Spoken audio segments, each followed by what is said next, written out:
નમસ્કાર દર્શક મિત્રો, મહાતેજ સેવા ન્યૂઝમાં આપનું હાર્દિક સ્વાગત છે। હું લખન કોટડિયા, પ્રતિનિધિ ભૂપત છાખટ, બ્યુરો ચીફ મનુ પરમાર, જાફરાબાદ, અમરેલી। એક નજર નાખીએ આજના મુખ્ય સમાચાર પર।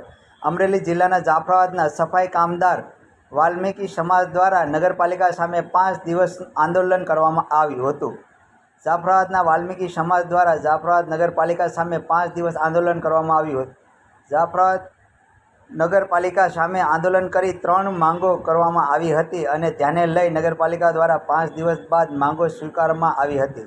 વાલ્મીકી સમાજ ગુજરાત પ્રમુખ જીતુભાઈ બારૈયા દ્વારા જણાવવામાં આવ્યું હતું કે 3 માંગો સ્વીકારવામાં આવી છે। પહેલી માંગ વારા પ્રથા બંધ કરાઈ થશે, રેગ્યુલર 55 માણસને રાખવામાં આવશે। બીજી માંગ લઘુત્તમ વેતન મુજબ ચૂકવવામાં આવશે અને ત્રીજી માંગ પગાર સ્લીપ આપવામાં આવશે। 3 માંગો નગરપાલિકા દ્વારા સ્વીકારવામાં આવી હતી અને આંદોલનનું સુખદ સમાધાન કરવામાં આવ્યું હતું। બાયડ જીતુભાઈ બારૈયા, પ્રમુખ, પ્રતિનિધિ ભૂપત છાખટ, જાફરાબાદ, મહાતેજ સેવા ન્યૂઝ।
મારું નામ જીતુ બારૈયા, સમસ્ત વાલ્મીકી સમાજ ગુજરાતના પ્રદેશ પ્રમુખ। જાફરાબાદ નગરપાલિકા સામે 5 દિવસથી આંદોલન ચાલતું હતું અને અમારી મુખ્ય માંગ હતી કે જે વારા પ્રથા બંધ થાય અને રેગ્યુલર બધાને રાખવામાં આવે કાયમ માટે।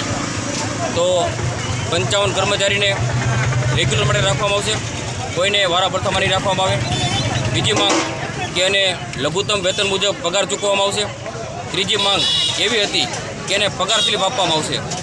તો આ 3 માંગ નગરપાલિકાએ સ્વીકારી લીધી છે અને જ્યારે બોડી આવશે ત્યારે જે મહેકમ ખાલી છે, જે કાયમીની ભરતી કરવાની છે, તે ભરતી માટેની પ્રક્રિયા ચાલુ કરશે। તો અત્યારે જે કાંઈ અમારા પ્રશ્નો હતા તેનો સુખદ સમાધાન થયેલ છે અને અમારી માંગ સ્વીકારી દીધેલી છે।